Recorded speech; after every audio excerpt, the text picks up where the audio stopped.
Hello, and welcome to the Pest Control Marketing Podcast with your host, me, Hal Coleman, uncensored and unplugged. Pay attention, take lots of notes, because you're going to find out exactly how to get more new customers, more referrals, and grow your business. Hal Coleman has been active in the pest control industry for over 40 years, including owning and operating his own successful pest control business for 18 years. He now devotes his time to helping other PCOs and other WCOs double, triple, and even quadruple their businesses faster than they ever imagined. Be sure to check out his website, pestcontrolmarketer.com. For more information about Hal's coaching program, you can reach him at 770-993-0004 or email him hal@halcoleman.com. Mike Stewart is known as the Internet audio and video guy. Since the birth of the Internet, Mike has been showing small business owners how to get more new customers, increase their sales, and grow their businesses online using audio and video, now with iPhones and Android phones. For more information about Mike's coaching program and his online training courses, visit MikeStewartCoaching.com or email him mike@internetaudioguide.com. Well, hello, this is Hal Coleman, Mr. Offline, and I'm here with my friend and mentor, Mike Stewart, Mr. Online. Say hello, Mikey. Hello, Mikey. How are you, Hal? I'm doing great.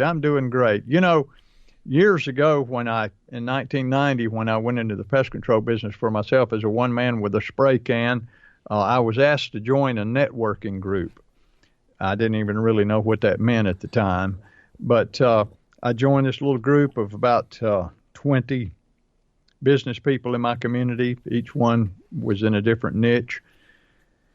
And I began to get to know the people in there, and we met weekly. We met every Friday morning at 7 o'clock.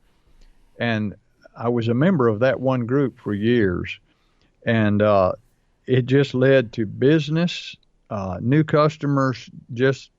It was unbelievable, the relationships I made. A lot of them I still have today. And I began to talk with you about networking, how I discovered it. And you actually bought into it also, and I think have achieved a lot of success through the years through being members of networking groups. Is that correct? Oh, absolutely, Hal. I remember when you told me about that, and I was confused at even the term networking. And I remember... well, you were confused even before I told you about that, Mike. Well, that's true. But I have to say, what you told me that day, if I really think about it, allowed me to stay in business. My business would have not survived back in those days had I not understood the fact that you need to get comfortable and take action being part of a networking referral business group. And yes. I'd never done that before. And I remember going at my friend's place was the restaurant. I'll never forget. And I was petrified. But I went there and I took your advice, and now I enjoy it. I still do it to this day because it's all about getting comfortable, building relationships and referral partners who know what you're capable of doing, understand your business, and are willing to refer their friends and customers to you when they know that you do shock and awe customer service. So it literally, I remember the year, it was 1999. I'm amazed that I had a business for 15 years with just word of mouth referrals. Yeah, and you know, that group I was in, now I eventually joined other networking groups, and the more I began to network, and I began studying as a science, really. And if you'll recall, we had a guy at the Chamber of Commerce said, you know, Hal, you're like a ninja when you're out there networking. Nobody knows exactly how you do it or where you're going to show up, but you just pop out of all these places. And he started calling me the networking ninja, and it kind of stuck. So if you'll remember, the first book I ever wrote was called the Networking Ninja Handbook, and it was about how to become a master networker. But what I want to really key in on here is, so where do you go to network? People ask me that. They say, where do you go to network like this? And I thought, well, maybe a lot of people don't know. Now, there are groups like The B&I? Chamber of B&I is a good one. Power Core. I'm not even sure if Power Core is still in existence, but the one I was a member of in the beginning was called Allie Lassen's Leads Right. Copywriters. So it was a leads group. But then we had independent networking groups. I became a member of a group that was called the North Fulton Business Resources Group, which is a group that I really started with this lady, and we got about 20 members real quick, and we were the kind of the co-directors of it. There was another one called Business Principles, which was a group here in Roswell, and it was just successful business people, real estate agents, bankers, plumbers, electricians, pest control, accountants, dog groomers, house painters, roofer, and we all got together to give our little elevator speeches. So, and there are ones now called meetup groups. There's all kind of opportunities to network, as well as the Chamber of Commerce. Our Chamber of Commerce, I had a networking group called the Business Alliance, which met every other Wednesday morning from 7:30 to 9 o'clock. I network in my Rotary Club. I've been a Rotarian for about 20 years. And so much business came to me through my Rotary Club when I had my pest control business. Kiwanis, Lions Club, civic groups. There are so many opportunities for you to simply go out there and network and share who you are and find ways to work together with other business people to help each other grow your businesses.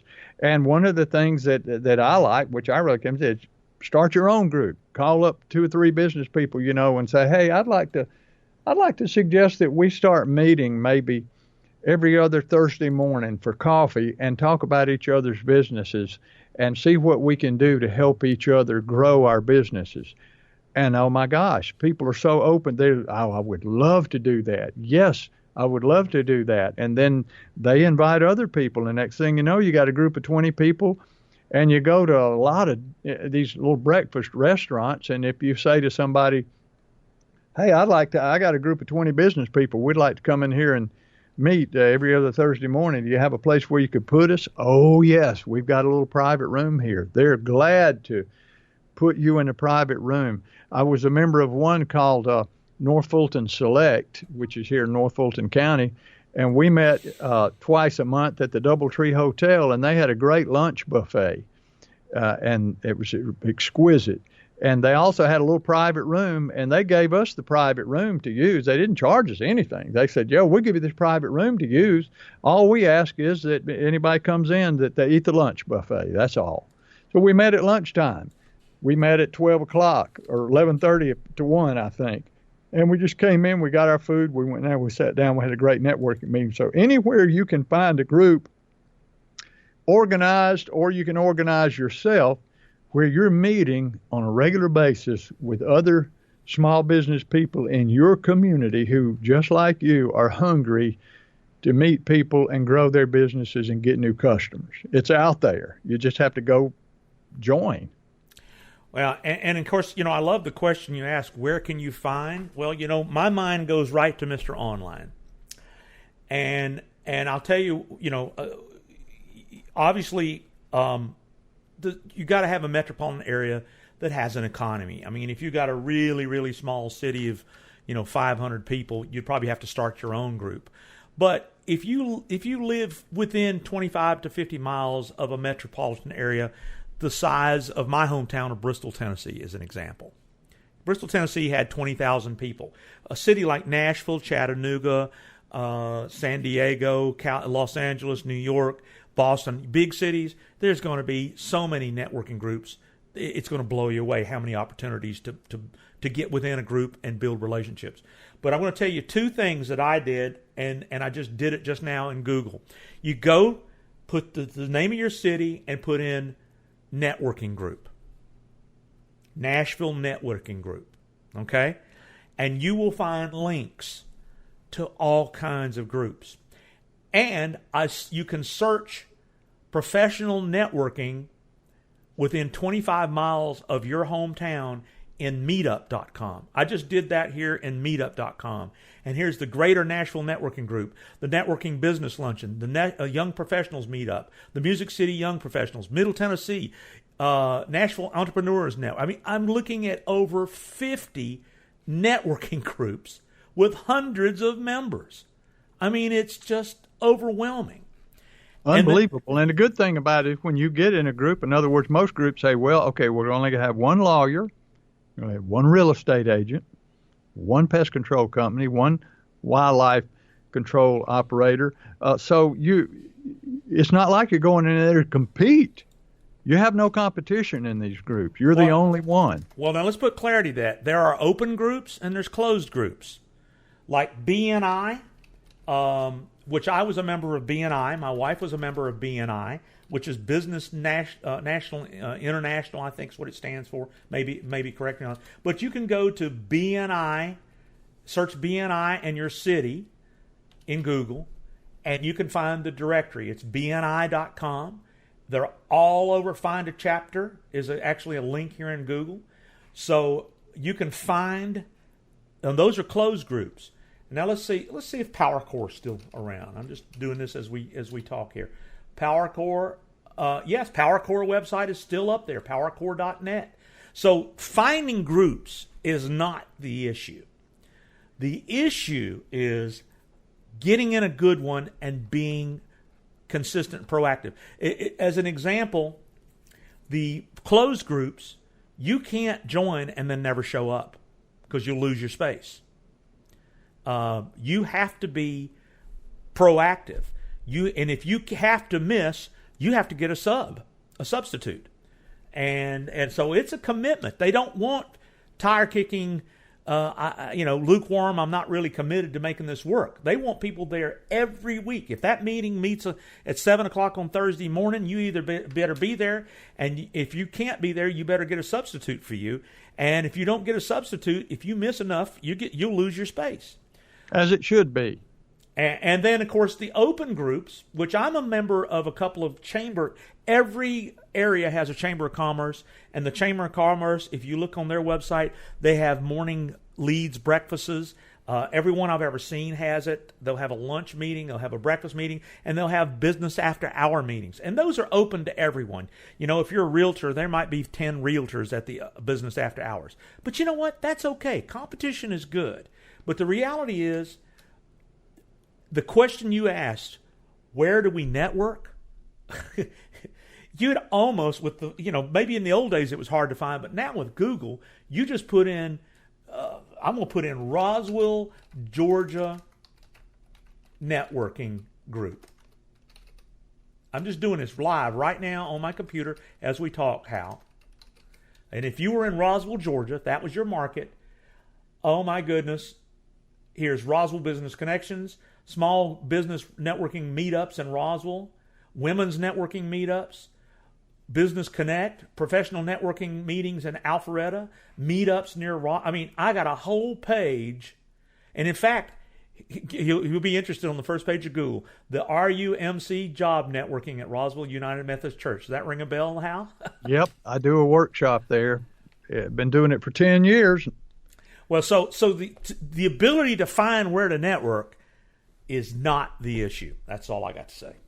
All right. Well, speaking of all we've got to say, there's never comes a point in history where that's all you and I have to say, because we can keep talking, but we're out of time.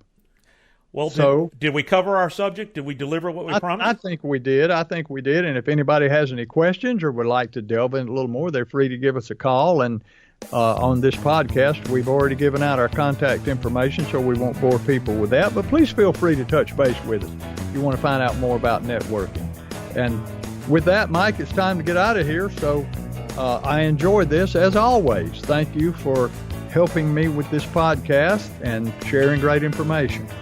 Well, absolutely, Hal. Until next time, get out there and get active in a networking group. See you later. Thanks for listening to the Pest Control Marketing Podcast. Be sure to subscribe to our podcast in iTunes and on your phones, and in Stitcher on your Android.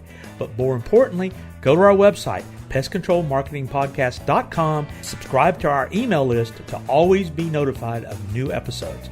You're never going to want to miss what we've got coming up next, and you never know what we're going to be able to do to help you with your pest control marketing.